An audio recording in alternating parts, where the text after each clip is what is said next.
கொண்டாடு The Chennai Silks ஆடைகளுடன் let the celebrations begin. 2D Entertainment Surya Jyothika தயாரிப்பில் பிரேம்குமார் இயக்கத்தில் கார்த்தி மற்றும் அரவிந்த் சாமி நடிக்கும் மெய்யழகன் செப்டம்பர் 27 முதல் உங்கள் அபிமான திரையரங்குகளில். அது வார்த்தைலாம் இல்லைங்க. அது எப்படி சொல்கிறது, அதை வந்து சின்ன வேர்டில் சொல்லிலாம் கம்மி பண்ணவே கூடாது. அது ஒரு ஆறா மாதிரி இருக்காது. இதுக்கு தான் நம்ம இது பண்ணணும்னு இருக்குல்ல. எஸ்கே வந்து அவர் படம் பார்த்துட்டு வந்து என்னை ஹக் பண்ணிட்டார். ஹக் பண்ணி எனக்கு ரொம்ப பெருமையாக இருக்குது. எனக்கு விவரம் தெரிகிறப்போ ஒரு தேட்டருக்கு இவ்வளோ செலிப்ரேஷனோட படம் பார்த்துறேன். நான் வந்து பார்த்தது வந்து விஜயகாந்த் சார் படத்துக்கு, இதுக்கு வல்லரசுக்கு விஜய் பிரபாரன் சார் பிரதர் அவர், அப்புறம் சுதீப் சார் வந்து அதுக்கு முந்தின நாளே ஒரு தடவை தனியாகவும் அவர் பர்சனலாகவும் படம் பார்த்துட்டு இப்போ வந்து ஒரு உடல்நிலை ரொம்ப கண்டிஷன் சரியில்லாமனால எங்களால் அந்த ப்ராசஸ் பண்ண முடியல. அவங்களும் சொன்னாங்க தப்பாக எடுத்துக்காதீங்க, பொம்பளைனா இப்படி இருக்கணும், ஒரு லிஸ்ட்டே போடுவாங்க இந்த மாதிரி இருக்கணும் அப்படின்றது. பாட்டு வரிகள்லேயே கூட போனால் போகுது ஒரு பொம்பளைன்னு பார்த்தா சும்மாலாம் நம்ம வந்து இப்போ முன்ன மாதிரி ஸ்டாக்கிங்கோ இல்லை வந்து பெண்களை இழிவுபடுத்தியோ சாதி ஆதிக்க மனநிலையும் இல்லாமல் இன்னொரு பக்கம் இந்த பக்கமும் வராமல் எந்த தீயதும் செய்யாமல் ஒரு பெரிய குரூப் இருக்குல்ல. ஒரு நெருப்புங்கிறது எல்லாத்துக்கும் யூஸ் ஆகும். ஆனால் நெருப்போட குணம் என்னன்னா அது யார் கையில் இருக்குங்கிறத பொறுத்தது. இப்போ கொட்டுக்காளி மாதிரியான படங்கள் வந்து ஒரு வித்தியாசமான படங்களாக இருக்கு இல்லையா, இதை ஏன் தியேட்டருக்கு கொண்டு வரீங்கன்னு விமர்சிக்கிறாங்க. ஆடியன்ஸ் சொல்லலாம், அவங்க சொல்கிறத நம்ம எடுத்துக்கலாம், அதில் எந்த பிரச்சனையும். நெஞ்சுக்கு நீதி ஹீரோ வந்து இன்னைக்கு துணை முதல்வர் ஆகியிருக்காரு. ஒரு 6-7 மாதம் நான் அவர் கூட பழகியிருக்கேன். அவர் மனசு எனக்கு தெரியும்.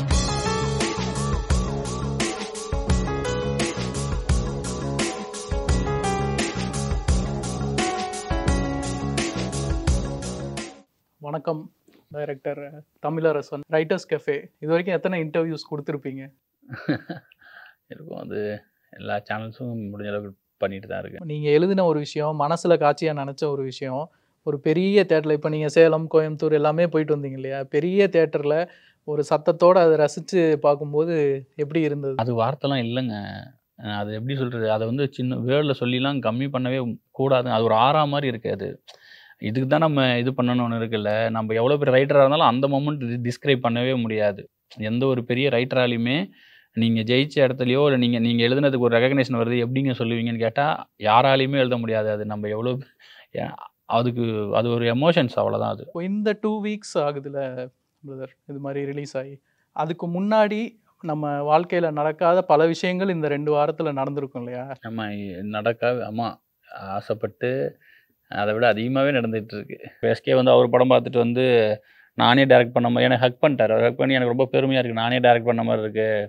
நாங்கள்லாம் கனால ஒர்க் பண்ணிட்டோம். நான் கனால தான் ஏடியாக இருந்து வந்ததுனால அவர் அது சொல்லும்போது எனக்கு அது இன்ன வரைக்கும் இப்போ என் மைண்டில் ஓடிக்கிட்டே இருக்குது அந்த ப்ராசஸ். ஏன்னா அந்த மொமெண்ட் கரெக்டாக ஞாபகம். படம் பார்த்துட்டு வெளில வந்து டக்குன்னு எதுவும் பேச முடியாமல் கட்டி பிடிச்சிட்டாரு என்னைய. ஃபைனல் கிளைமேக்ஸ் முடிச்சுட்டு இப்போ லப்பர் பந்து பார்த்துட்டு வந்து என்னை கட்டி பிடிச்சிட்டு அதான் வேர்டை விட இது தானே நமக்கு பயங்கரமாக இருக்கும். அந்த ஹக்கில் தெரியும் நமக்கு அவங்க எவ்வளோ மீன் பண்ணுறாங்க அதான்னு சொல்லிட்டு. ஸோ அவர் பார்த்துட்டு எனக்கு சொன்னார் அந்த விஷயத்த.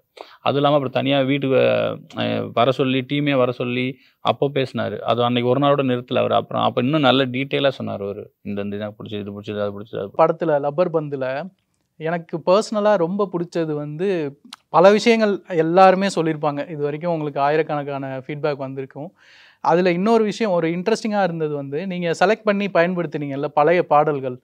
இப்போ பொதுவாகவே டைரக்டர்ஸு ரைட்டர்ஸ் பார்த்தீங்கன்னா நம்ம ஒரு படம் எடுக்கிறோன்னா இந்த சாங்ஸ்லாம் யூஸ் பண்ணுன்றது சின்ன வயசுலேருந்து அவங்க நினைவுலேருந்து வந்திருக்கும், இல்லை அவங்க ரசனையை காட்டுறதா இருக்கும்.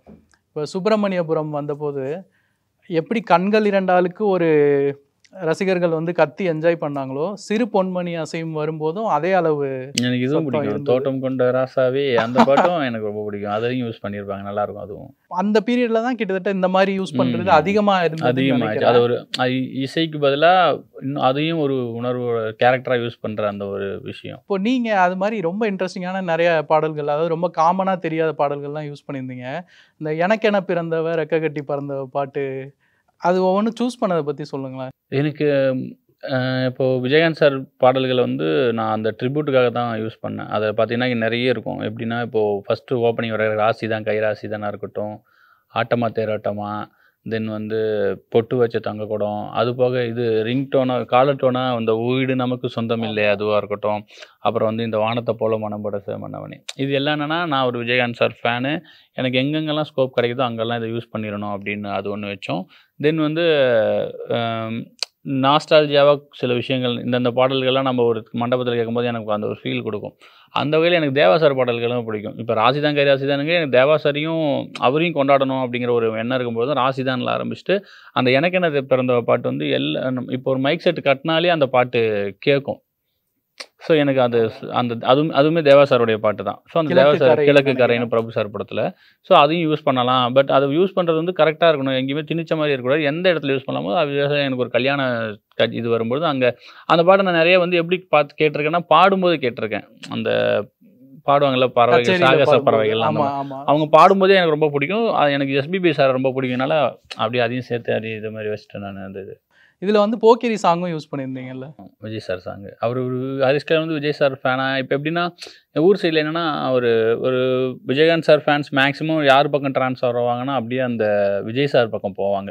அவர் தம்பியாக நடித்ததுனாலையும் சரி, அவருக்குமே விஜய் சாருக்கும் விஜயகாந்த் சாருக்குமே ஒரு பர்சனல் கனெக்ட் இருக்கிற மாதிரியே ஒரு ஃபீல் இருக்கும் அந்த செந்தூரபாண்டி படத்தில் அந்த மாதிரி. ஸோ அப்படியே அவங்க கொஞ்சம் மாறுவாங்க அடுத்த ஜென்ரேஷனுக்கு. ஸோ அதனால நான் 2 ஜென்ரேஷனை காமிக்கணும் அப்படிங்கிறதுக்காக நான் பண்ணது தான் அந்த விஜய் சார் மேட்ரு. விஜயகாந்த் சார்லேருந்து அடுத்து விஜய் சார். இப்போ இதில் நிறைய பாட்டு நம்மளே கவனிச்சிருப்போம். இப்போ நீங்கள் சொன்ன மாதிரி அந்த எனக்கென பிறந்த வந்து தேவா சார் மியூசிக்கு. ஆனால் நிறைய பேர் வந்து அதை என்ன நினச்சிக்குவாங்க, அந்த பீரியடு அதோட ஸ்டைல்லாம் பார்க்கும்போது ராஜா சார்னு தான் நினைப்பாங்க. இப்போ அது மாதிரி இந்த கண்ணுக்குள் 100 நிலவா, அப்புறம் மாமரத்து பூ எடுத்து எல்லாமே வந்து ராஜா சார்னு நினச்சிருவாங்க. நீங்களும் கூட அதை சொல்லியிருந்தீங்கன்னு. ஆமாம், நான் வந்து மண்ணை தொட்டு கும்பிட்டுட்டுன்னு சொல்லிட்டு சாமுண்டின்லாம் ஒரு படம் வரும். அந்த படத்தில் வர பாட்டாக இருக்கட்டும், அப்புறம் வந்து கிழக்கு செவக்கையில் அந்த சீவலப்பெரி பாண்டியா இருக்கட்டும், இது எல்லாம் ராஜா சார் தான் நினச்சிட்டு இருந்தேன். அப்புறமா தான் தெரியும் அது ஆதித்யனு, அப்புறம் இந்த அமரனில் வர சந்திரனே சூரியனே, அதெல்லாம் அதுவுமே நான் ராஜா சார்னு நினச்சிட்டு இருந்தேன். அப்புறமா அதை யோசிக்கும்போது தான் தெரியும் ராஜா சார் கிடையாது, இவளையே ஆசை படம்னா நான் ரஹ்மான் சார் நினச்சிட்டு இருந்தேன். ஸோ இதெல்லாம் இருக்குல்ல, ஸோ அந்த மாதிரியான ஒரு சின்ன விஷயங்களை கிராஸ் பண்ணிட்டு போகலாம் அப்படிங்கிற ஒரு இதுதான். நம்ம கேரக்டர்ஸ்க்கு வரலாம்.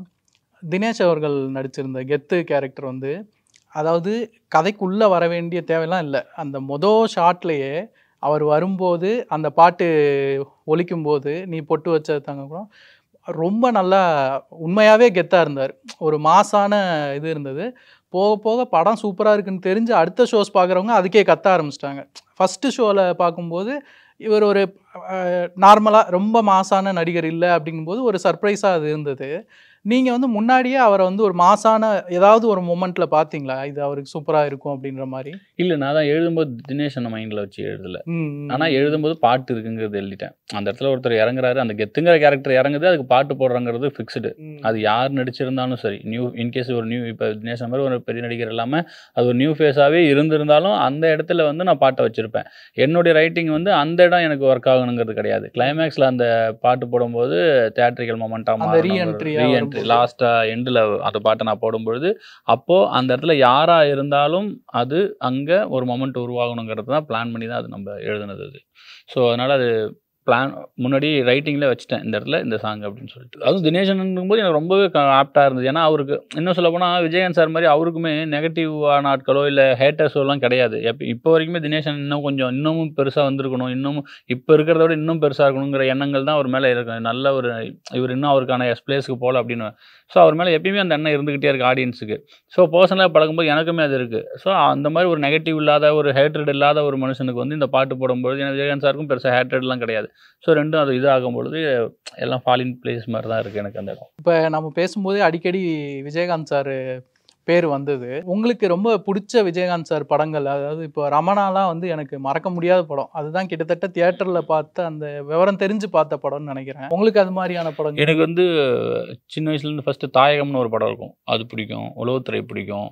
வல்லரசு, வானத்தை போல, ரமணா, அப்புறம் எனக்கு லாஸ்ட்டாக அந்த பேரரசுன்னு கூட ஒரு படம் வந்துச்சு. எனக்கு அது வரைக்குமே பிடிக்கும். எனக்கு ஃபர்ஸ்ட் நாள் ஃபர்ஸ்ட் ஷோ எனக்கு அந்த படங்கள் எல்லாமே எனக்கு ரொம்ப பிடிக்கும். அப்புறம் தமிழ்ச்செல்வன் ஒரு படம் இருக்குது, எனக்கு அந்த பாரதி ராஜா சார் கூட பண்ணியிருப்பார். அந்த படத்தில் அவ்வளோ சட்டிலாக இருப்பார், எனக்கு அவ்வளோ பிடிக்கும். ஆக்சுவலாக நான் எல்லா படம் பார்த்தேன். முக்கியமாக அதிகமாக பார்த்து உளவுத்துறை அப்போ நான் நிறைய பார்ப்பேன். அந்த தண்ணிக்குள்ளே அவர் எப்போ இறங்குவார், அந்த சேனலில் நிறைய விளம்பரம் வேறு போடுவாங்க. ஆனால் உட்காந்து வெயிட் பண்ணுவோம் அவர் எப்போ போய் அந்த மீனுக்குள்ளே போய் சண்டை போடுவார் அப்படின்னு சொல்லிட்டு. அப்போ வந்து அதாவது ரசிகர் மன்றங்கள்ன்றது கிட்டத்தட்ட ஒரு கலாச்சாரமாக இருந்தது இல்லையா? தமிழ்நாட்டில் வந்து அது தவிர்க்க முடியாது. சென்னையிலையோ அல்லது சிட்டி டவுன் அப்படின்னு பிரிச்சுக்கிட்டோன்னா அங்கெல்லாம் வந்து சூப்பர் ஸ்டாருக்கும் கமல் சாருக்கும் அதிகமாக இருப்பாங்க. ஆனால் கிராமங்களில் பார்த்தீங்கன்னா ஒவ்வொரு கிராமத்துலேயுமே கேப்டன் மன்றங்கள் வந்து நிறையா இருந்தது. இப்போ நீங்களும் அதை கவனிச்சிருக்கீங்களா உங்கள் ஏரியாலலாம்? அந்த ஆமாம், எங்கள் இதில் அவர் தான் பீக்லேயே இருந்தார். எனக்கு தெரிஞ்ச first super star Vijayakanth sir தான். நான் எனக்கு விவரம் தெரிஞ்சு சொல்ல வரேன். எனக்கு விவரம் தெரிகிறப்போ ஒரு தேட்டருக்கு ஒரு சுமோவில் இவ்வளோ செலிப்ரேஷனோட படம் பார்த்துறேன். நான் வந்து பார்த்தது வந்து விஜயகாந்த் சார் படத்துக்கு இதுக்கு வல்லரசுக்கு. ஃபஸ்ட்டு அது வல்லரசு ஆகி அதுக்கப்புறம் வசூலரசுன்னு வேறு மாற்றினாங்க அந்த டேக் லைனு. அது வரைக்கும் நான் பார்த்துருக்கேன். எனக்கு அதுதான் ஃபஸ்ட்டு பிரமிப்பு கொடுத்த ஒரு தேட்டருக்கு ஒரு கூட்டம் இப்படி வந்து படம் பார்ப்பாங்களா அப்படிங்கிறது நான் அந்த வல்லரசு படத்தில் தான் எனக்கு அது தோணும். ஸோ அப்போலேருந்து நானும் அதை பெருசாக அந்த சினிமா விஜயகாந்த் சார் அது எல்லாமே அந்த சிங்கமொழிங்கிற டயலாக்லாம் ரொம்ப ஃபேமஸ். அப்போ அந்த மன்சூலிகாந்த் பேசுவாப்பில் நாம் இப்போ எப்படி அந்த அப்பா டேக்கர் அந்த மாதிரி வேர்டெல்லாம் பெருசாகுதோ அப்போ அந்த சிங்கமொழிங்கிற அந்த டயலாக்லாம் வந்து பயங்கரமாக இதாச்சு. இன்னொன்று அப்போ அந்த சி சென்டர்னு சொல்கிறப்படுற தியேட்டர்கள்லாம் திடீர்னு கூட்டம் குறையுதுன்னா ஊமை வெளிகளை ரிலீஸ் பண்ணி விட்டுருவாங்க. ரீரிலீஸ் அப்பவும் விஜயகாந்த் சார் பாடல் ஊர் சைடுமே அந்த பழைய பாடலுமே. அதுக்கப்புறம் நம்ம பிறக்கிறது மட்டும் ரிலீஸ் ஆன படம் அப்புறம் போய் பார்த்தா அதுவுமே எனக்கு பிடிக்கும். அம்மன் கோயில் கடற்கரையாக இருக்கட்டும், வைதேகி காத்திருந்தாலாக இருக்கட்டும், இந்த நானே ராஜா நானே மந்திரின்னு ஒரு படம் இருக்கும். அதில் செம்ம ஃபன்னாக இருக்கும். அது ஒரு வித்தியாசம். ரொம்ப பிடிச்ச விஜயகாந்த் சார் பார்த்தாலும் அந்த இன்டர்வியூ வைக்கிற ஆமாம், அது செம்மையாக இருக்கும் அந்த கேரக்டரைசேஷனாகவே. இப்போ கேப்டன் அவங்களோட குடும்பம் வந்து படத்தை பார்த்தாங்க இல்லையா? என்ன சொன்னாங்க அவங்க? ரொம்ப நெகிழ்ச்சியாக ஃபீல் பண்ணாங்க. அவங்க வந்து இந்த உண்மையாமே நீங்கள் வந்து சொல்லும்போது கூட இப்போ பார்க்கும்போது தெரியுது உங்களுக்கு எவ்வளோ பிடிக்கும் அப்படின்னு சொல்லி என் படம் ஃபுல்லாக அவர் இருக்கிற ஒரு ஃபீல் இருந்துச்சு அப்படின்னு சொன்னாங்க. அது பெரிய காம்ப்ளிமெண்ட்டாக நான். இப்போ அவங்க ஃபேமிலியில் யார் பிரேமலதா அவங்க, விஜய் பிரபாரன் சார் பிரதர் அவர், அப்புறம் சுதீப் சார் வந்து அதுக்கு முந்தின நாளே ஒரு தடவை தனியாகவும் அவர் பர்சனலாகவும் படம் பார்த்துட்டு கால் பண்ணார் அன்றைக்கி காலையில். அதுக்கப்புறம் நாங்கள் கேப்டன் சாரோடைய அந்த மன்றம் அங்கே போனோம். அப்புறம் அன்றைக்கி நாங்கள் இன்வைட் பண்ணோம் படம் பார்க்க. அதுக்கப்புறம் 2 நாள் கழிச்சு படம் பார்த்துட்டு மறுபடியும் பேசினாங்க. இப்போ நீங்கள் முன்னாடி எதுவும் அனுமதியோ இல்லை இன்ஃபர்மேஷனோ சொல்லியிருந்தீங்களா? அது மாதிரி கேட்டிருந்தோம். அது என்னென்னா அப்போ வந்து நாங்கள் மீட் பண்ணுறதுக்கே பிளான் பண்ணியிருந்தோம் விஜயகாந்த் சார். அப்போ ஏன்னா நாங்கள் போஸ்ட் ப்ரொடக்ஷன்லாம் முடிச்சதுக்கப்போ அப்போ இருந்தார் சார். மீட் பண்ணலான்னு. அப்போ வந்து ஒரு உடல்நிலை ரொம்ப கண்டிஷன் சரியில்லாமனால எங்களால் அந்த ப்ராசஸ் பண்ண முடியல. அவங்களும் சொன்னாங்க தப்பாக எடுத்துக்காதீங்க, இப்போ சாரோட கண்டிஷன்ஸ் இதாக இருக்குது அப்படின்னு சொல்லிட்டு சொன்னாங்க. இல்லைன்னா நாங்கள் ஒரு லான்ச் எதுவுமே அவரோட இதில் பிளெஸிங்ஸில் பண்ணலாம் அப்படிங்கிற பிளான் இருந்துச்சு. உண்மையாக அது அன்ஃபார்ச்சுனேட்டான விஷயம் தான். ஏன்னா இருந்திருந்தா அவருக்கு ரொம்ப சந்தோஷமா இருந்திருக்கும். ரொம்ப எல்லாருக்கும் பிடிச்சது ஞாபகம் இருக்குது அப்படின்னா அசோதா. அது வந்து யசோதா அப்படின்றத மக்கள் அப்படி கூப்பிடுறாங்களா இல்லை பேரே அசோதா? அசோதை தான் நான் வச்சேன். அசோதா கூட இல்லை, அசோதை கூப்பிடுறது அசோதன் தானே கூப்பிடுவோம். நம்ம அசோதை அப்படின்னு கூப்பிட மாட்டாங்களா? அசோதை அவங்க வந்து நான் ஊரில் பார்த்த ஒரு கேரக்டர். அதாவது அந்த பேர் சொல்கிறேன். அந்த பேர் எனக்கு ரொம்ப பிடிக்கும். அது நான் வீட்டில் பார்த்துருக்கேன், ஊரில் பார்த்துருக்கேன். அந்த அசோதங்கிற அவங்க கொஞ்சம் போல்டாக நல்ல ஒரு பர்சனாலிட்டி. அந்த கேரக்டர் அதோடைய அந்த நேம் வந்து என் மைண்டில் இருந்துட்டாச்சு. நான் யூஸ் பண்ணணும். எனக்கு இந்த மாதிரி பேர்லாம் நான் நோட் பண்ணி வச்சுப்பேன். நம்ம படம் நாளைக்கு பண்ணும்போது யூஸ் பண்ணலாம் அப்படின்னு சொல்லிட்டு.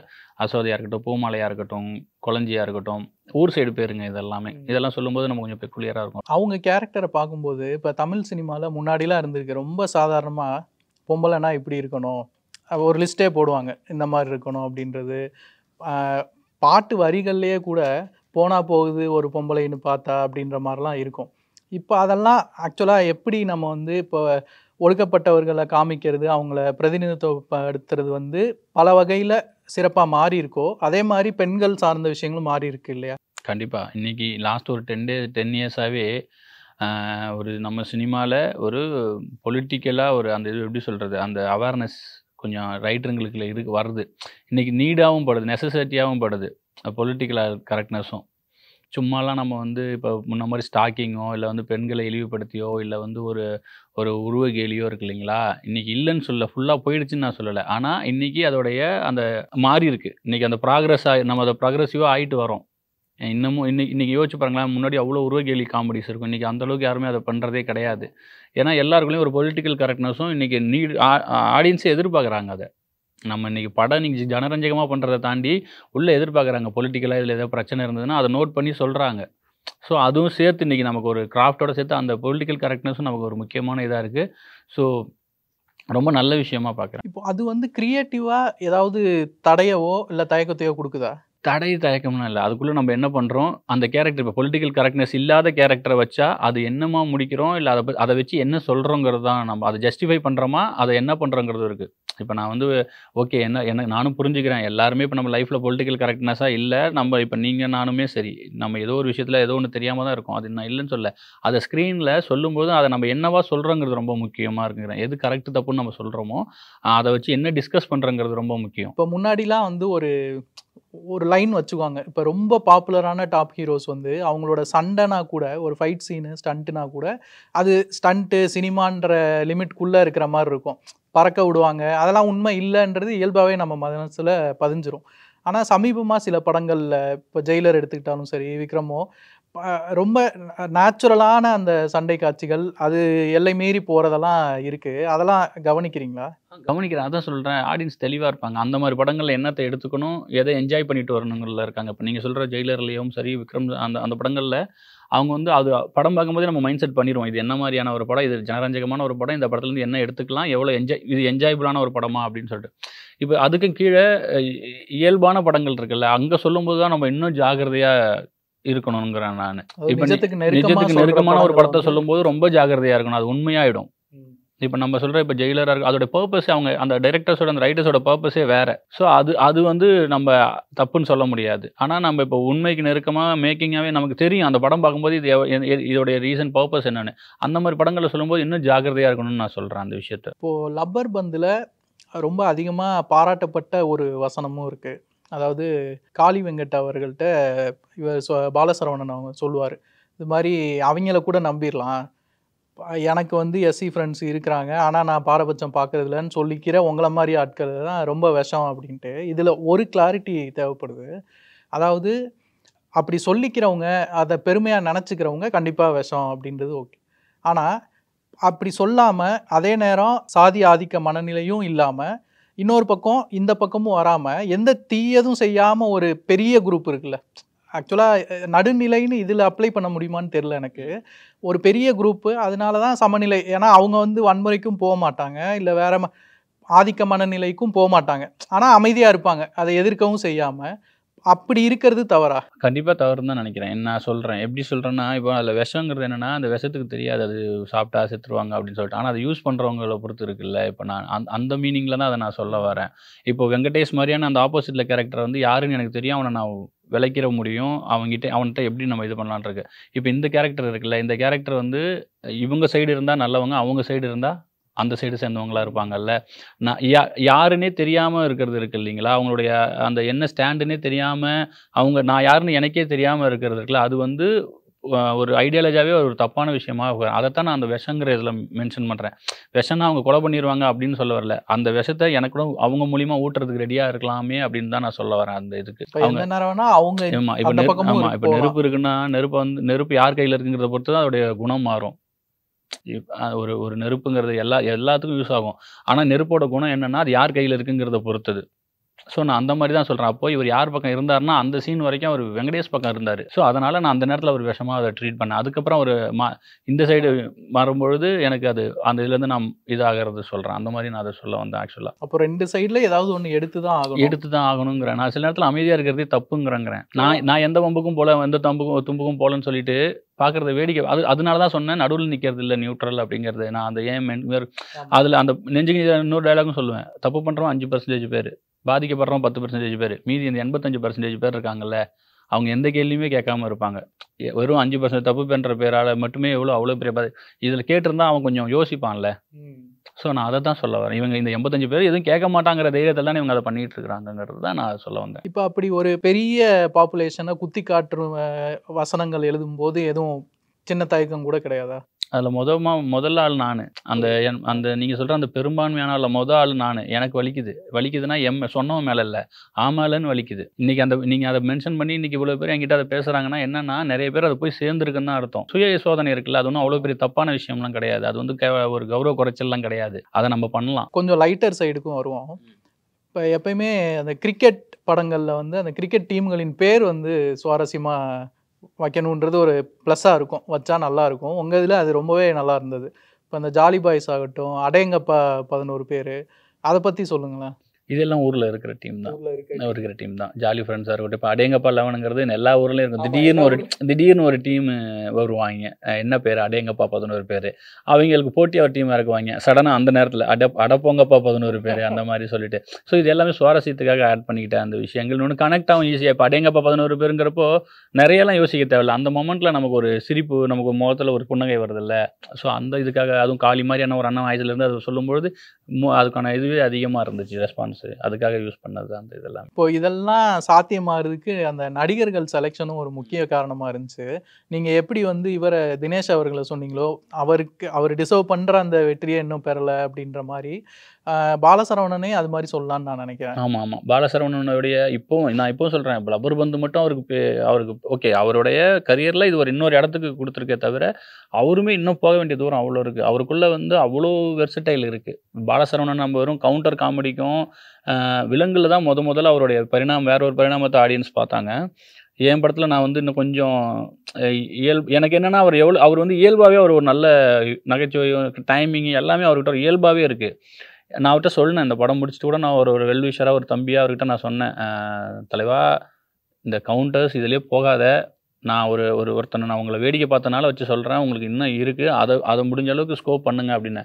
அவரும் ரொம்ப ரெடியாக இருக்கார். தன்னை அடுத்தடுத்த இதுங்களை வேறு பண்ணிக்கிறதுக்கான கதாபாத்திரங்களாக பண்ணுறதுல அவருக்கும் ரொம்ப இது இருக்குது. அதே மாதிரி இவங்க கீதா கைலாசம் மேடம், அவங்க சமீபமாக எடுத்துக்கிற கேரக்டர்ஸ்லாம் அவங்களோட பின்புலத்துக்கும் இதுக்கும் சம்பந்தம் இல்லாத கேரக்டர்ஸ், ஆனால் எல்லாத்துலேயும் ஒரு ஒரிஜினாலிட்டி இருக்கும். அவங்களுக்குன்னு ஒரு அந்த கேரக்டருக்குன்னு இருக்குது. இப்போ அவங்களை எனக்கு ரொம்ப பிடிச்ச நட்சத்திரம் நகரத்தில் எனக்கு ரொம்ப பிடிச்சிருந்துச்சு. அந்த கலை கூட ஒரு கான்வர்சேஷன் வரும் வீட்டில். அதை பார்க்கும்போது அவங்க அந்த சிங்கிள் டேக்கில் அதை ரொம்ப இயல்பாக எந்த ஒரு சினிமாத்தனமும் இல்லாமல் பர்ஃபார்ம் பண்ணியிருந்தாங்க. அதை பார்த்துட்டு தான் எனக்கு இந்த படத்துக்கு நான் அவங்கள இது பண்ணேன். ஸோ அவங்களுமே அவ்வளோ அர்ப்பணிப்பாக இருப்பாங்க. நம்ம கேட்கலாம் எவ்வளோ நாள் திரும்ப, மேம் இது வேணாம் இன்னும் பண்ணுங்க அப்படி பண்ணுங்கன்னா, அவங்க அவ்வளோ இதாக இருந்தாங்க. ஸோ அதான் சொல்ல, கேஸ்டிங்காக பிரதர் நான் எப்படி சொல்கிறதுனா, ஃபுல் கிரெடிட் என்னால் எடுத்துக்க முடியாது. நானோ என் டீமோ எடுத்துக்க முடியாது. ஏன்னு கேட்டால் அமைஞ்சிருச்சு, அதுவாக வந்து விழுந்துருச்சு. நாங்கள் ஆசைப்பட்டோம், இல்லைன்னு சொல்ல. இப்போ தினேசனையாக இருக்கட்டும், தினேசனுக்கு எங்கள் டீமாகவே வெயிட் பண்ணோம். நானே டேரக்ஷன் டீம் எல்லாமே தினேசனை வந்தே ஆகணுங்கிறதுல ரொம்ப ரொம்ப ஈகராக இருந்தோம். ஆனால் சில காஸ்டிங், இப்போ சுவாசிகா என்னோடய ஃபஸ்ட்டு சாய்ஸ் கிடையாது. சுவாசிகா அந்த அசோத கேரக்டர் வந்து என்னோடய ஃபஸ்ட்டு சாய்ஸ் அவங்க கிடையாது. ஆனால் இப்போ நான் அவங்க தான் பெஸ்ட்டு சாய்ஸாக எனக்கு படுறாங்க.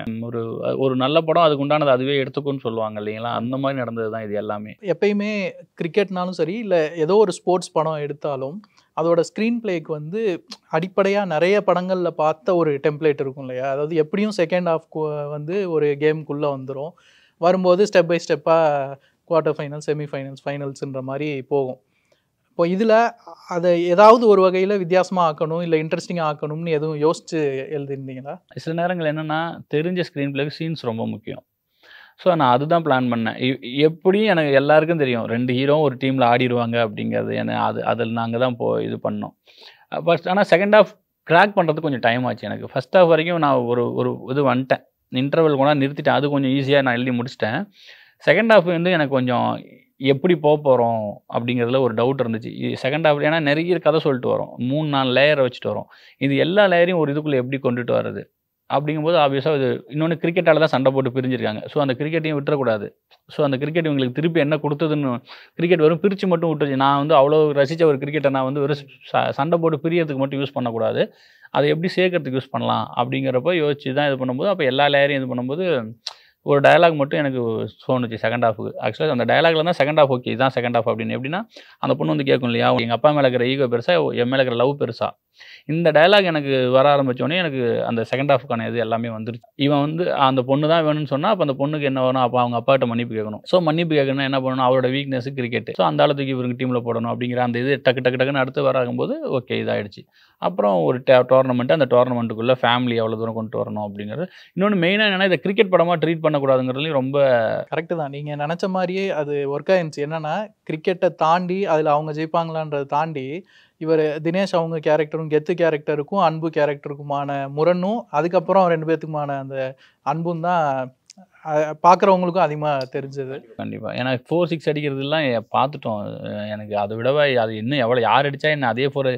பட் அந்த உள்ளே நடக்கிற அந்த கிரவுண்டுக்குள்ளே நடக்கிற அந்த மாமனார் மருமகனுக்குள்ளே நடக்கிற அந்த சின்ன இதாக இருக்கட்டும், வெளியில் ஜென்சனுக்கும் பாலசரன் இதில் தான் நான் மேக்ஸிமம் கான்சன்ட்ரேட் பண்ண ஆரம்பித்தேன். கிரவுண்டில் ஷூட் பண்ணிவிட்டு ஆனால் உள்ள ஃபேமிலி கேரக்டர்ஸுக்கு தான் பிளான் பண்ணோம். அப்படி தான் அது பிளான் பண்ணி பண்ணது அந்த இது. இப்படி யோசிக்கும் போது தான் கிளைமேக்ஸும் அந்த மாதிரி வச்சுட்டீங்களா? ஆமா ஆமா. எனக்கு ஆனா அதை காம்ப்ரமைஸாலாம் நீங்க நினைக்கல? என்ன காம்ப்ரமைஸ் அதில்? அது விட்டு கொடுக்குற மாதிரியான ஒரு அது ஆக்சுவலாக காம்ப்ரமைஸ் இல்லை, அதுதான் வந்து ரிஸ்க்குனா எனக்கு இல்லை, ப்ரொடக்ஷன் ஒரு ப்ரொடியூசர் அதை ஒத்துக்கிட்டது தான் பெரிய விஷயம். நான் 1000 எழுதிடலாம், அவங்க நான் ஏன்னா வேற எங்கன்னா பல கிளைமேக்ஸில் அதுவும் 2 ஹீரோ விளையாடுற ஒரு டீம் தோத்துருதுங்கிறத நான் போய் ஒரு ப்ரொடியூசர் சொல்லி அவங்க ஒத்துக்கிட்டாங்க இல்லைங்களா, அதுதான் பெரிய விஷயம். அது தோக்குறது ரிஸ்க்கு, அதுக்கப்புறம் அதை விட்டு கொடுத்தாங்க. ஆமாம், தோக்குறவரை நிறுத்தியிருந்தா நிறைய வெகுஜன மக்கள்கிட்ட போய் சேராதில்ல, அதையும் நம்ம சொல்லணும்ல. ஏன்னா வெளியில் போகும்போது சாட்டிஸ்ஃபைடாக போகணும், ஃபுல்ஃபில்லாக போகணும். நான் கூப்பிட்டு நான் என்னோட இன்டெலெக்சுவலி என்னோட புத்திசாலித்தனத்தை காட்டுன்னு சொல்லிட்டு நான் எதையாவது பண்ணி நான் அப்படி அனுப்ப விரும்பலை. எல்லாருக்கும் பிடிச்ச படம், புரிஞ்ச படம், இதாக தான் நான் பண்ணணும்னு ஆசைப்பட்டேன். இப்போ இந்த கிரிக்கெட் பற்றி நிறைய பேசணும். அதில் வந்து இப்போ இவர் ஹரிஷ் கல்யாண கேரக்டர் வந்து சிஎஸ்கே ஃபேனாக இருப்பார், தோனி ஃபேனாக இருப்பார். காளி வெங்கட் வந்து இயல்பாக சச்சின்னு டக்குன்னு யோசிப்போம், ஆனால் கங்குலியா இருந்தார் இல்லையா? என்னன்னா அவர் ஒரு கேப்டன் மெட்டீரியலாகவே இருக்கார் இல்லைங்களா, அந்த படத்தில் அவர் கேப்டன் சொல்லிட்டே இருப்பார், அவர் தான் டாஸ் போட போவார். ஸோ அந்த இதில் கேப்டன்னா நமக்கு இதுக்கு தோனிக்கு அந்த முந்தின ஏரால யார் கேப்டன் பார்த்தீங்கன்னா கங்குலியாக தானே இருப்பார். இன்னொன்று பர்சனலாக எனக்கும் கங்குலி ரொம்ப பிடிக்கும், இன்னும் கொஞ்சம் செலிப்ரேட் பண்ணியிருக்கலாமோ அப்படின்னு தோணும் எனக்கு. அப்போ பண்ணணும், பட் அவர் ரிட்டையர் ஆனதுக்கப்புறம் அதை நம்ம விட்டுட்டோம். இப்போ சச்சின் சார் இது வரைக்கும் நம்ம பண்ணும்போது அந்த கங்குலியை வந்து ஒரு பர்டிகுலர் இதுக்கப்புறம் அதை நம்ம கொண்டாடாமல் விட்டுட்டோம், அப்படிங்கும்போது அதை எடுத்துகிட்டு வரலாம் அப்படின்னு சொல்லிட்டு. இன்னொன்று அந்த மொமெண்ட் எனக்கு ரொம்ப பிடிக்கும், அந்த ஐகானிக்கான அந்த மொமெண்ட் அது. ஏன்னா அதுதான் வந்து இந்தியன் டீமோட ஒரு ரிடம்ஷனாக நான் பார்க்குறேன். அந்த நார்த் வெஸ்ட் சீரியஸோட அந்த ஜெயிச்சது இருக்கு இல்லைங்களா, இன்னைக்கு இப்போ இந்தியா டீம் இருக்கிறதுக்கான மொதல் மேட்சே அதுவாக தான் இருந்தேன், அந்த இடத்துல இருந்தால் பார்க்குறேன். இப்போயும் அப்போ கிரிக்கெட்டை நீங்கள் ரொம்ப க்ளோஸாக வரைக்கும் இன்னைக்கு டெஸ்ட் மேட்ச் கூட பார்த்துட்டு தான் இருந்தேன். இப்போ வரும்போது கூட ஸ்கோர் வரும்போது காரில் தான் பார்த்துட்டு வந்தேன் நான். இப்போது உங்கள் பாத்திரங்களுக்கு இடையிலான, அதாவது இப்போ ஒரு ஹலோ சொல்லும்போது கோபம் வர்றதாகட்டும், சின்ன பையன் சொல்லுவோம், அது ஒன்று எல்லாராலையும் கவனிக்கப்பட்டது. அதை தாண்டி ரொம்ப சின்ன சின்ன அன்பான விஷயங்களும் இருக்கு இல்லையா? இவ்வளோ வந்ததுக்கு அப்புறமும், இந்த மாஸ் படங்கள் பெருசாலாம் வந்ததுக்கு அப்புறமும் சின்ன விஷயங்கள், சின்ன உணர்வுகளுக்கான இடம் வந்து எப்பயுமே சினிமாவில் இருக்குன்னு நினைக்கிறேன். ஆமாம், எமோஷன்ஸ், ஹியூமன் எமோஷன் தான் பிரதர். நீங்கள் வந்து சயின்டிஸ்டாக கூட படம் எடுங்க, நீங்கள் வந்து ஃபேண்டஸியாக எடுங்க, நீங்கள் எதாக வேணாலும் எடுங்க. நீங்கள் பேய் படமே எடுத்தாலும் பேய்க்கும் அந்த கேரக்டருக்கும் என்ன எமோஷன்ஸ் இருக்குங்கிறது ரொம்ப முக்கியம். ஹியூமன் எமோஷன்ஸை நீ டேப் பண்ணால் மட்டும்தான் அந்த படம் வந்து ஆடியன்ஸ்கிட்ட போய் சேரும். இல்லைனா மேக்கிங் பிரில்லியன்ஸாக இருக்கட்டும், இல்லை வந்து சிஜி அவ்வளோ செலவு பண்ணி எதுக்குமே இங்கே வேலைக்கு ஆகாது. ஹியூமன் எமோஷன்ஸ் அது கனெக்ட் பண்ணுச்சா இல்லையா, யாருக்காக அழுகுறாங்க, யாருக்காக சிரிக்கிறாங்கிறது இருக்குல்ல, அதுதான் அந்த ரிசல்ட்டுக்கான ரீசனாக இருக்கும். இல்லைனா அது போய் சேராது வெகுஜன மக்களை. எந்த ட்ராமா நம்ம ஆரம்பிக்கிற ட்ராமா ஃபுல்ஃபில் ஆச்சா, நமக்காக ஒருத்தன் சிரிச்சான், ஒருத்தன் அழுதான்னு போகிறாங்களா, தேட்டரை விட்டு போகிறாங்களா, இதுதான் ஒர்க் ஆகுங்கிறது தான் என்னுடைய இது. நம்ம என்ன படம் நீங்கள் இன்ட்ரெஸ்டெல்லரே எடுத்தாலும் அதில் அழுகிற சீன் இருக்க போய் தான் அது எல்லாருக்கும் இதாக இருக்குது. ஸோ ஹியூமன் எமோஷன்ஸ் தான் மாறவே மாறாது, என்ன சினிமா எதை எடுத்தாலும் சரி. நம்ம தமிழ் சினிமாவில் சமீபமாக பார்த்தீங்கன்னா மலையாள படங்கள் வந்து அப்படி எடுக்கிறாங்க, சூப்பராக எடுக்கிறாங்க, ரொம்ப இயல்பாக எடுக்கிறாங்க. சின்ன விஷயங்களை வந்து ரொம்ப அழகாக பெரிய படமாக்கி ரசிக்க வச்சுறாங்க. தமிழில் வந்து அரசியல்னு பேசுகிறாங்கன்ட்டு ஒரு தரப்பு அதை சொல்லிட்டு இருந்தாங்க. இப்போ சமீபத்தில் அந்த அரசியலும் லைட்டாக இருந்தாலும் லைட்டாகவும் சரி, ரொம்ப முக்கியமான களமாகவே இருந்த படங்களும் பெரிய வெற்றி பெற்றிருக்கு. இப்போ வாழை, லப்பர் பந்து எல்லாமே உதாரணம். இப்போ இதை நீங்கள் எப்படி பார்க்குறீங்க? இப்போ கொட்டுக்காளி மாதிரியான படங்கள் வந்து ஒரு வித்தியாசமான படங்களாக இருக்கு இல்லையா? அது வந்து நிஜமாக ஆரம்பத்தில் ஒரு வரவேற்போடு வந்த படம், போக போக பார்த்தா நிறைய பேர் இதை ஏன் தியேட்டருக்கு கொண்டு வரீங்கன்னு விமர்சிக்கிறாங்க. நான் படம் பார்க்குறவங்கள இருந்து சொல்கிறேன், சில பேர் அதை சொல்கிறாங்க. இப்போ இதெல்லாம் எப்படி பார்க்குறீங்க? ஒரு படம் ஃபஸ்ட்டு சினிமா தான், தேட்டருக்கு தான் பிரதர். அது நீங்கள் ஒரு படம்னு ஒருத்தர் ஷூட் பண்ணிட்டீங்களா, சினிமானா ஃபஸ்ட்டு தேட்டர் தான் பிரதர். இந்த ஓடிடி இது எல்லாமே இன்றைக்கி வந்திருக்கிறது. ஓகேங்க, இப்போ இதே படத்தை 10 வருஷத்துக்கு முன்னாடி எடுத்திருந்தா என்ன பண்ணியிருப்போம்? செகண்ட் தாட்டே இல்லைல்ல. நீங்கள் ஒரு படம்னா அது தேட்டர் தான். தேட்டரில் விட்டுட்டு அது ஆடியன்ஸ் முடிவு பண்ணிப்பாங்க. ஆடியன்ஸை சொல்லலாம், அவங்க சொல்கிறத நம்ம எடுத்துக்கலாம், அதில் எந்த பிரச்சனையும் இல்லை. அவங்க பார்க்குறாங்க, அவங்க தான் நாளைக்கு நம்மளை இத்தனை வருஷம் சினிமாவை வளர்த்து விட்டதே அவங்க தான். அவங்க சொல்லுவாங்க அது என்னங்கிறத. நான் வந்து ஒரு படத்தை ஓடிடிக்கு ஒரு படம், அந்த படம் வந்து தேட்டர் அப்படிலாம் நான் பார்க்க விரும்பலை. படம்னா அது சினிமா, தேட்டர் தான். அதில் நடுவில் இந்த வர்றது எல்லாமே மீடியம் தான், எக்ஸ்ட்ரா வேல்யூ தான், ஆடட் வேல்யூவாக தான் பார்க்குறேன். சினிமானா தேட்டர் தான். அது எந்த படமாக இருந்தாலும் அந்த படம் இந்த படம்லாம் இல்லை, அது ஆடியன்ஸ்ட்டை விடுங்க, அவங்க பார்த்துப்பாங்க, அது வேணும் வேணாங்கிறத அவங்க முடிவு பண்ணிப்பாங்க. இன்னொன்று கொட்டுக்காளி எனக்கு தெரிஞ்சு மெயின் ஸ்ட்ரீமான ஒரு படம் தான். நானும் அந்த படம் பார்த்துருக்கேன், எனக்கு அந்த படம் பிடிச்சிருந்துச்சு. என்ன சொல்லப்போனால் அந்த வேர்ல்டு பில்டிங்லாம் பார்த்து நான் மிரண்டிருக்கேன். அந்த மாதிரி எக்ஸ்பீரியன்ஸை நம்ம இப்படி பார்க்குறதுக்கும் வித்தியாசம் இருக்குது பிரதர். நீங்கள் இப்போ அதில் நீங்கள் அதோட மேக்கிங் பாருங்கள், ஒரு மாடோட எக்ஸ்பிரஷன்ஸ் தெரியும், ஒரு கோழியோட எக்ஸ்பிரஷன்ஸ் தெரியும். நீங்கள் அந்த ஒரு உலகம் இருக்குல்ல, அந்த அந்த அந்த ட்ராவல் இருக்குல்ல, அந்த ட்ராவலை நீங்கள் உட்காந்து வீட்டில் இப்படி பார்க்குறதுக்கும் அதை நீங்கள் ஸ்க்ரீனில் அத்தனை பேர் கூட பார்க்கும்பொழுது அவ்வளோ இதாக இருக்கும். ஓகேங்களா? அது அது அது அதெல்லாம் நான்லாம் பொறாமப்பட்டுட்டு இருக்கிறேன். அந்த அந்த இது எனக்கு என்னால் வந்து ஒருத்தவங்களை இப்படி நடிக்க வைக்க முடியுமா? அந்த ஒரு இடத்துல சண்டை வர்றதெல்லாம் ஒரு உண்மையா சண்டை அப்படி யாருமே காட்டல. திடீர்னு சூரியனுடைய அந்த டக்குன்னு போய் அந்த பொண்ணை இது பண்ற அந்த மொமெண்ட்லாம் நான் பார்த்துட்டு மிரண்டேன் நான். எனக்கு வந்து ஃபிலிம் மேக்கிங் என்ன ஆகுனா, எப்படி இருந்தாலும் வந்து இந்த சீக்வன்ஸ் வந்து பயங்கரமா அவங்ககிட்ட இருந்து எப்படி வேலை வாங்கியிருப்பாரு, இதெல்லாம் இருக்குல்ல, இது எல்லாமே தியேட்டரில் பார்த்தா தான் வரும். நீங்கள் தனியாக உட்காந்து இப்படி பார்க்குறோன்னு வச்சுக்கோங்களேன், அது எனக்கு தெரில. அது எனக்கு அந்த முதல்ல ஒரு திரைப்படம் வந்து தியேட்டருக்கு தனி, ஓடிடிக்கு தனின்னு சொல்கிறதுல எனக்கு அதில் உடன்பாடே கிடையாது. படம்னா தியேட்டர். அது போனதுக்கப்புறம் ஆடியன்ஸ் சொல்லுவாங்க அது என்ன ஏதுங்கிறத. அப்போ நம்ம அதுலேருந்து என்ன எடுத்துக்கிறோங்கிறத நம்ம இது பண்ணணும். அதை மற்றபடி செகண்ட் தாட் தேர்ட் தாட்டுக்கெலாம் எனக்கு இதுவே கிடையாது. உங்களோட முந்தைய ஒர்க்கு, அதாவது அருண்ராஜா அவங்களோட சேர்ந்து பண்ண நெஞ்சுக்கு நீதி, இப்போ அதில் வந்து நீங்கள் ஒரு ரைட்டராக ஒர்க் பண்ணீங்க இல்லையா? இப்போ டைரக்டராக ஒர்க் பண்ணுறீங்க. இப்போ ரைட்டராக இருக்கும்போது நீங்கள் ஒரு எல்லைகள் வச்சுக்கிட்டீங்களா? அதாவது இதுக்கு மேலே போனால் அது டைரக்டரை சங்கடப்படுத்துகிற மாதிரி இல்லை தொந்தரவு பண்ண? இல்லை அங்கே எனக்கு ஃபுல் ஃப்ரீடம் இருக்கும். அருண்ராஜா சார்ட்ட நான் ஒர்க் பண்ணுறேன்னாவே அங்கே வந்து எனக்கு அங்கே இருக்கிறவங்களுக்கே தெரியும். அவர் வந்து என் இஷ்டத்துக்கு விட்டுருவார். இதை பண்ணுறா, இது வேணும்டா, இது அப்படிலாம் சொல்லவே மாட்டார். சார் இது அதே மாதிரி நான் எழுதிட்டே அவர் எங்கள் 2 பேருக்குள்ளே முரண் வந்தால் கூட நான் எக்ஸ்பிளைன் பண்ணால் அவர் ஒத்துப்பார். அவர்கிட்ட எனக்கு அதுதான் எனக்கு இந்த படம் வந்து இவ்வளோ கான்ஃபிடென்ட்டாக நான் வந்து 45 நாளில் இந்த படத்தை முடிப்பேன். இந்த படத்தை வந்து நான் வந்து ஒரு கிரிக்கெட் படம் ஃபஸ்ட்டு படம் எடுக்கிறதுக்கு எனக்கு தைரியம் கொடுத்ததே வந்து அவர் கொடுத்த ஃப்ரீடம் தான். ஏன்னா கனாவில் வெறும் அசோசியேட் டேரக்டராக மட்டும் இல்லாமல் என்னை வந்து ஒரு செகண்ட் யூனிட் டேரக்டர் மாதிரி ட்ரீட் பண்ணுவார். அங்கே அவ்வளோ ஃப்ரீடம் இருக்கும் எனக்கு. அங்கே அவ்வளோ ப்ராக்டிஸ் பண்ணியிருக்கேன் நான். வெறும் பயத்தோட நான் ஓரமாக நிற்கிற அசிஸ்டன்ட் டைரக்டராக இருந்ததே கிடையாது. அவர் என்ன பண்ணுவாரோ அவர் இல்லாதப்ப நான் பண்ணலாம். அந்தளவுக்கு எனக்கு அது ஒரு ஃப்ரீடம் இருந்துச்சு. ஈவன் நெஞ்சுக்கு நீதிலையுமே அப்படி தான், ரைட்டிங்லேயும் அப்படி தான். நான் ஷூட்டிங் ஸ்பாட்டும் சேர்த்து தான் சொல்கிறேன். ஈவன் போஸ்ட் ப்ரொடக்ஷன் வரைக்குமே நான் என்ன பிலீவ் பண்ணுறனோ இல்லை என்ன எக்ஸ்பிரஸ் பண்ணுறனோ அதை தைரியமாக அவர்கிட்ட சொல்லலாம். நானும் கிடையாது. அருண்ராஜாவை பொறுத்த வரைக்கும் நீங்கள் அவரோட டீம்கிட்ட நீங்கள் அவர்கிட்ட போய் நீங்கள் என்ன வேணாலும் பேசலாம். நீங்கள் இது தப்புனா தப்பு சொல்லலாம், ரைட்டுனா ரைட்டு சொல்லலாம். அவர் ஒரு சில சஜஷன் சொன்னார்னா அவர் கரெக்டாக இருந்தால் ஒத்துப்பார், இல்லைன்னா இல்லைடா இது இப்படி போயிடலாண்டான்னு சொல்லுவார். அவர் கொடுத்த அந்த ஃப்ரீடம் தான் நெஞ்சுக்கு நீதிக்கு. நான் வந்து இப்போ நிறைய எனக்கு ஃபஸ்ட்டு ரெகக்னேஷன் கிடைச்சது நெஞ்சுக்கு நீதி தான் நிறைய வந்துச்சு. அதுக்கு முழுக்க அவர் எனக்கு கொடுத்த ஃப்ரீடம் தான் காரணம். எங்கேயுமே இது வேண்டாம் இது வேணும்னு அவர் சொன்னதே கிடையாது. அவ்வளோ பிலீவ் பண்ணுவார் அவர் என்னைய. இப்போ உங்கள் கேஸில் எப்படி பொதுவாக ரைட்டர்ஸ் வந்து தமிழ் சினிமாவில் இயங்குறதுக்கு அந்த அளவுக்கு தான் இருக்குமா? இல்லை, டிரெக்டரை பொறுத்து மாறும். சில டிரெக்டர்ஸ் வந்து எனக்கு இது போதுன்னு சொல்லிடுவாங்க. ஏன்னா ஒரே விஷயத்த சொல்கிற விதங்கள் மாறும். இப்போ நானும் ஒரே விஷயத்த ஒரே மாதிரியே சொல்ல மாட்டோம். அப்போ என்னோடய ஃபிலிம் லாங்குவேஜ் வேறையாக இருக்கும், உங்கள் ஃபிலிம் லாங்குவேஜ் வேறையாக இருக்கும். சில பேர் வந்து டயலாகாக கன்வே பண்ணலான்னு ஆசைப்படுவாங்க, சில பேர் அதை விஷுவலாக போயிடுவாங்க. எனக்கு தெரிஞ்சு அதான் சொல்லலை, அது டிரெக்டர்ஸை டிபெண்ட் பண்ணியிருக்கு அவங்க எந்த அளவுக்கு அதுக்கு இது பண்ணுறாங்கன்னு.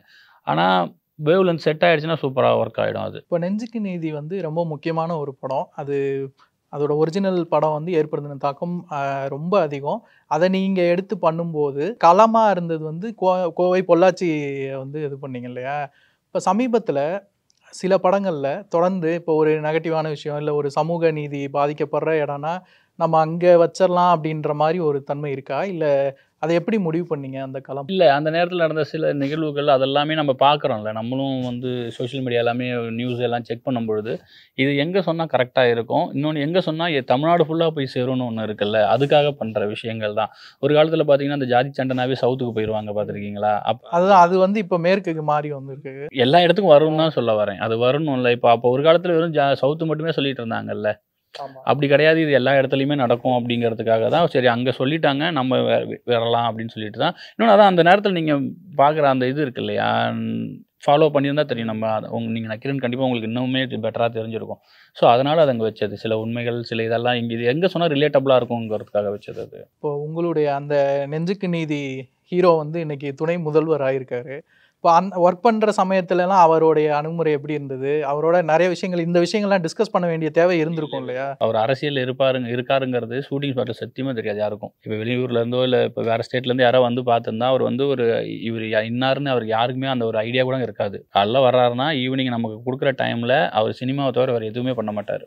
உங்கள்கிட்ட பேசுறதும் சினிமா பற்றி மட்டும்தான் இருக்கும். வேற ஒரு படங்களை பற்றி தான் பேசிக்கிட்டு இருப்பார். வேறு ஏதாவது படம் பார்த்தாருன்னா அதை பற்றி டிஸ்கஸ் பண்ணுவார். இந்த படம் இப்போ ஜெய்பீம்லாம் டக்குனு ஷூட்டிங் ஸ்பாட்டில் ஜெய்பீம் பார்த்துட்டு என்னங்க மிரட்டிட்டாங்கங்க, என்னங்க நம்ம அது மாதிரி பண்ணிடுவோமாங்க, அப்படி தான் அந்த மாதிரி சினிமா மட்டும்தான் அவர்கிட்ட இருந்து வந்துகிட்டு இருக்கோம். அதே மாதிரி இந்த டயலாக் வேணாம், இந்த டயலாக் வேணும் அப்படி அந்த மாதிரி இல்லை, எனக்கு இதை வைங்க, நான் ஒரு அரசியலில் இருக்கேன், நான் வந்து இதை சொன்னேன் அந்த மாதிரி நீங்களே நான் இந்த டயலாக்னு சொல்ல மாட்டேன். ஒரு 4-5 டயலாகு அவர் படத்தில் இருக்கிறதே ஆச்சரியமாக இருக்கும். அதாவது நினச்சிருந்தா இது வேணான்னு கூட அவர் சொல்லியிருந்திருக்கலாம். ஆனால் அந்த மாதிரி டயலாக் 4-5 டயலாக் இருக்கும் அந்த படத்தில். சில விஷயங்கள் அது அவர் நினச்சிருந்தாருன்னா இல்லைங்க நான் இருக்கிற படத்தில் இந்த டயலாக் வரக்கூடாதுங்க அப்படின்னு அவர் சொல்லியிருக்கலாம். ஆனால் சொல்லலை அவர் அந்த மாதிரி எதுவுமே அங்கே ஃபுல் அண்ட் ஃபுல் வரும். அதே மாதிரி கட்சிக்காரங்க யாருமே அங்கே வந்தது கூட கிடையாது. ஷூட்டிங் ஸ்பாட்டுக்கு வந்தது கிடையாது. அவங்களால ஒரு நிமிஷம் அந்த ஷூட்டிங் ஸ்பாட் வேஸ்ட் ஆனது கிடையாது. அவர் அதில் ரொம்ப தெளிவாக இருப்பார். அதே மாதிரி காலைல டைம்னா இந்த டைம், இப்போ நாங்கள் 9 மணிக்கு சொல்கிறோம், 9 மணிக்கு இதாக இருப்பார். பர்ஃபெக்ட். அதான் சினிமாக்காரங்களுக்கு அந்த இதுக்கு என்ன பண்ணுமோ அதான் பண்ணுவார். இப்போ அதான் நீங்கள் சொன்னது வாழ்த்துக்கள். அவர் கூட ரொம்ப கொஞ்சம் நாங்கள் பழகியிருக்கோம். ஒரு 6-7 மாதம் நான் அவர் கூட பழகியிருக்கேன். அவர் மனசு எனக்கு தெரியும். வாழ்த்துக்கள் சார். அதே மாதிரி 2வது படம்ன்றது ரொம்ப முக்கியமான ஒரு டெஸ்ட் மாதிரி சொல்லுவாங்க. நீங்கள் அடுத்து என்ன பண்ணலான்ற ஐடியாவுக்கு ரிலீஸுக்கு முன்னாடி ஒரு பிளான் இருந்தது. பட் இப்போ ஆஃப்டர் ரிலீஸுக்கு அப்புறம் இதெல்லாம் இப்போது ஒரு ரெகக்னேஷனு இப்போ நமக்கு வர அந்த இது இருக்கு இல்லைங்களா, அதை பார்க்கும்பொழுது நம்ம இன்னும் கொஞ்சம் ஜாக்கிரதையாக இருக்கணும் போல் இப்போ அடுத்த இதில். ஏன்னா இப்போ நம்ம ஃபஸ்ட்டு படத்தோட இப்போ செகண்ட் படம் ரொம்ப முக்கியமானது. இதுதான் வந்து நம்ம யாருங்கிறத ஸ்ட்ராங் பண்ணும் அப்படிங்கிறது நான் பிலீவ் பண்ணுறேன். இல்லைன்னா இது ஒரு ஒன் டைம் ஒண்டராக மாறிடும்.